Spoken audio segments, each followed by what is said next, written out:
तो चलिए दोस्तों, सरस्वती कोचिंग सेंटर से हम सागर सर आज मेन इम्पोर्टेंट टॉपिक एग्रीकल्चर यानी कृषि को स्टार्ट करते हैं। यहाँ पर कृषि के जितने भी अभी तक जानकारी है सब हम दे देंगे। कृषि से बना हुआ कृषि एग्रीकल्चर से जितने भी एग्जाम में क्वेश्चन पूछे जाते हैं, चाहे वो यूपीएससी हो, बीपीएससी हो या स्टेट पीसीएस हो, सब आज कवर करेंगे। चलिए स्टार्ट करते हैं। आइए, भारत एक कृषि प्रधान देश है। भारत जो है एक कृषि प्रधान देश है। देश की 55% से ज़्यादा जनसंख्या कृषि पर निर्भर करती है। देश की 55% से ज़्यादा जनसंख्या जो है कृषि पर निर्भर करती है। कृषि भारतीय जनसंख्या को रोजगार उपलब्ध कराता है। भारतीय कृषि जो है भारतीय जनसंख्या को क्या करता है, जितने भी अभी हमारे देश में बेरोजगारी है सबको क्या करता है, रोजगार दिलाता है या रोजगार उपलब्ध कराता है। आगे देखते हैं, वर्तमान में कृषि क्षेत्र के निम्नलिखित समस्याएं क्या क्या हैं। तो कृषि क्षेत्र में होने वाली जितनी भी समस्याएं हैं आज हम उनको देखते हैं। तो कृषि पर निर्भरता, तो जनसंख्या वृद्धि दर अधिक होना जिससे पोषण पदार्थों में असंतुलन हो जा रहा है। यानी जनसंख्या बढ़ रही है जिससे हमारे जितने भी खाद्य पदार्थ है उसमें पोषण या असंतुलन की कमी हो जा रही है। दूसरा का है रासायनिक उर्वरक का उपयोग करना। रासायनिक उर्वरक का उपयोग करना, इसमें क्या है कि पोषण पदार्थ असंतुलित होना और उर्वरता घट जाती है। पोषण पदार्थ का असंतुलित होने के कारण उसमें क्या होती है, उर्वरता घट जाती है। तीसरा है मानसून पर निर्भरता। मानसून पर निर्भरता यानी 56% एग्रीकल्चर जो है डिपेंडेंट क्या है, मानसून पर है। Dependent on monsoon. मानसून अगर रेगुलर होती है तो प्रोडक्शन हाई होता है। मानसून अगर इरेगुलर यानी अनियमित होती है, यानी वर्षा अगर कब नहीं होती है जिसके कारण प्रोडक्शन क्या होता है, लो हो जाता है। फिर अगला देखते हैं, फसल चक्र बाधित होना। फसल चक्र बाधित होना यानी उत्पादन बाधित होना। अगर फसल चक्र बाधित होता है तो उत्पादन भी हमारा बाधित हो जाता है। आइए फसलों के प्रकार को हम देखते हैं। यहाँ पर फसल के प्रकार, भारत में निम्नलिखित प्रकार के फसल का उत्पादन होता है। सबसे पहले आता है रबी की फसलें। यह फसल अक्टूबर नवंबर में बोई जाती हैं और मार्च अप्रैल में काट ली जाती हैं। जो भी रबी की फसलें हैं उन्हें अक्टूबर नवंबर में बोया जाता है और मार्च अप्रैल में गर्मी के दिनों में काट लिया जाता है। इस फसल को निम्न ताप पर की आवश्यकता होती है। आज सच में गर्मी है, ये ट्रिक है। आज सच में गर्मी है। जितने भी रबी फसल हैं उनको याद करने का ट्रिक है ये। आज सच में गर्मी है। आ से हो जाए और आलू हो जाएगा, जौ से जौ हो जाएगा, स से सरसों हो जाएगा, च से चना हो जाएगा, ग से गेहूं हो जाएगा, र से राई हो जाएगा और म से मटर हो जाएगा। तो जितने भी हमारे रबी फसल है उनको हम इसमें कवर कर दिए। आगे देखते हैं दूसरे फसल को, रबी की फसलें। यह फसल जून जुलाई में बोई जाती है और नवंबर और दिसंबर में काट ली जाती हैं। यह फसल जो है जून जुलाई में बोई जाती है और नवंबर और दिसंबर में काट ली जाती है। यह उष्ण फसल है, इसे अत्यधिक ताप की आवश्यकता होती है। यह उष्ण फसल है, इसे अत्यधिक ताप की आवश्यकता होती है। चलिए खरीफ फसल को हम ट्रिक के माध्यम से याद करते हैं। अरे गधा बाजा मत बजा, अरे गधा बाजा मत बजा मुख से। ये खरीफ फसल का ट्रिक है। अ से होता है अरहर, ग से हो जाएगा गन्ना, ध से हो जाएगा धान, बा से हो जाएगा बाजरा, ज से हो जाएगा ज्वार, म से हो जाएगा मक्का, त से हो जाएगा तंबाकू, जा से हो जाएगा बाजरा और मुँह से हो जाएगा मूंगफली और क से हो जाएगा कपास। तो जितने भी खरीफ फसल हैं उनको हम यहाँ पर कवर कर लेते हैं। चलिए आगे जायद की फसलों को हम देखते हैं। जायद की फसलें जो हैं, ये फसल मई और जून में बोई जाती हैं और जुलाई और अगस्त में काट ली जाती हैं। यह फसलें मई जून में बोई जाती हैं और जुलाई अगस्त में काट ली जाती हैं। इन फसलों का उत्पादन रबी और खरीफ फसल के बाद के मध्य में होता है। इन फसलों का जो उत्पादन होता है रबी फसल और खरीफ फसल की फसलें का उत्पादन के मध्य होता है, यानी इन दोनों फसलों के जो समय है बोने का उसके बीच में ही होता है। जायद की फसलें को याद करने के ट्रिक हम देखते हैं। तो जायद की फसलें याद हो जाएंगी। जा मत ताऊ लौट कर भी खीरा खा ले, जा मत ताऊ लौट कर भी खीरा खा ले। तो यहाँ पे हो जाएगा म से हो जाएगा मूंग, त से हो जाएगा तरबूज और त से हो जाएगा तुरई, उ से हो जाएगा उड़द, लौ से हो जाएगा लौकी, ट से हो जाएगा टमाटर, क से हो जाएगा ककड़ी, र से हो जाएगा राई, भी से हो जाएगा भिंडी, खी से हो जाएगा खीरा, खा से हो जाएगा खरबूजा, लो से हो जाएगा लोबिया। तो जितने भी जायद की फसलें हैं उन्हें याद करने का ये बहुत बढ़िया बेहतर ट्रिक है, इसे आप बहुत जल्दी याद कर लेंगे। आगे देखते हैं फसलों के उत्पादन। तो सबसे पहले चावल देखते हैं जो हमारा फसलों का मुख्य घटक है। इसमें क्या है कि चावल यह भारत की उष्ण फसल है। इस फसल का आर्द्र क्षेत्र में उत्पादन होता है। यह फसल जो है आर्द्र क्षेत्र में उत्पादन होता है इसका। इस फसल की सिंचाई में पानी की अधिक मात्रा की आवश्यकता होती है। जो चावल की खेती में अक्सर पानी की आवश्यकताएं बहुत ज़्यादा होती है, इसलिए जहाँ ज़्यादा पानी होता है वहीं पर चावल का उत्पादन अधिक होता है, जैसे कि पंजाब। और विश्व में चावल का सबसे ज़्यादा उत्पादन चीन में होता है। विश्व में सबसे ज़्यादा चावल का उत्पादन चीन में होता है और भारत में चावल का सबसे ज़्यादा उत्पादन वेस्ट बंगाल में होता है। वेस्ट बंगाल के बाद यूपी में होता है, यूपी के बाद आंध्र प्रदेश होता है, आंध्र प्रदेश के बाद पंजाब में होता है। यह भारत की मुख्य खाद्य फसल है।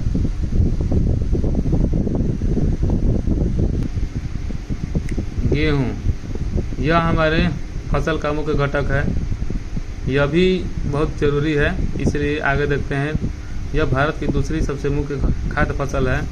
इस फसल को निम्न तापमान की आवश्यकता होती है। यह फसल जो होती है निम्न तापमान यानी ज़्यादा ना, जब बहुत ज़्यादा तापमान की आवश्यकता नहीं होती है, इसमें मात्र निम्न ताप की आवश्यकता होती है। यह फसल का उत्पादन लोमी सोइल यानी दोमट मिट्टी में अधिक उत्पादन है। गेहूं का उत्पादन जो है सबसे ज़्यादा दोमट मिट्टी में होता है। विश्व में गेहूं का सबसे ज़्यादा उत्पादन चीन में होता है। यहाँ पर भारत में विश्व में सेकंड रैंक जो है गेहूं का उत्पादन करता है।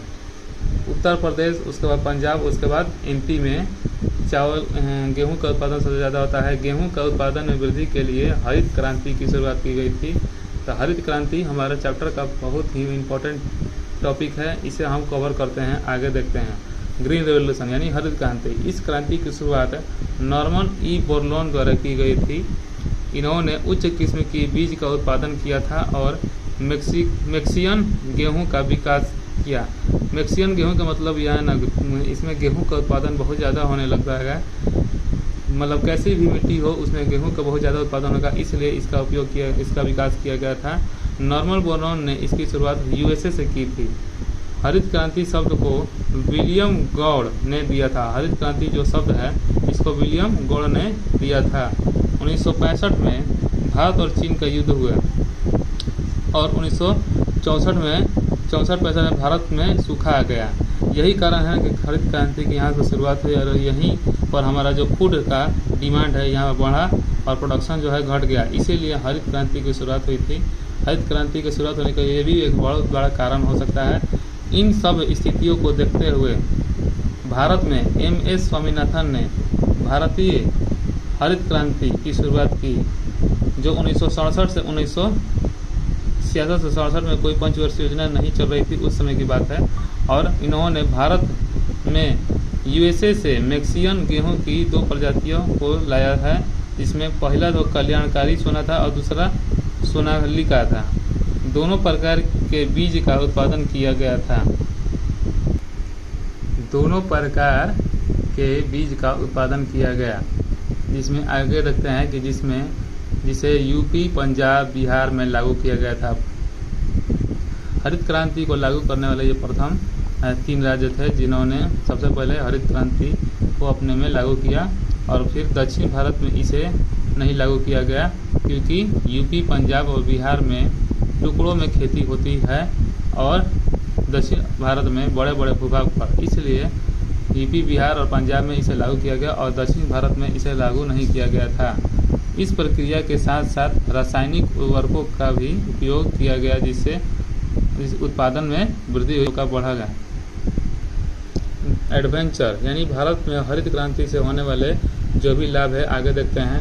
भारत में खाद्यान्न उत्पादन बढ़ा है, इससे हरित क्रांति से भारत में खाद्यान्न उत्पादन बढ़ा है। दूसरा जो है उत्तर भारत की आर्थिक स्थिति में सुधार हुआ है। और तीसरा जो है इंपोर्ट ऑफ ग्रेन यानी भारत में खाद्यान्नों का आयात बढ़ा है। और एम्प्लॉयमेंट इन एग्रीकल्चर यानी कृषि के कारण रोजगार में वृद्धि भी हुई है। डिसएडवांटेज मतलब भारत में हरित क्रांति से होने वाले हानि।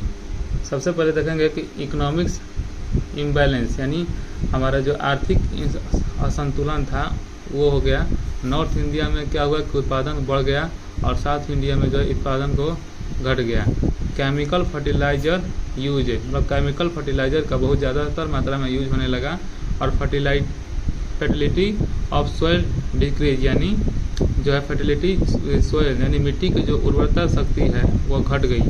आगे देखते हैं मक्का को। मक्का जो है यह भी फसल हमारा मुख्य घटक है। यह खरीफ फसल है। इसका उपयोग खाद्य पदार्थों में होता है।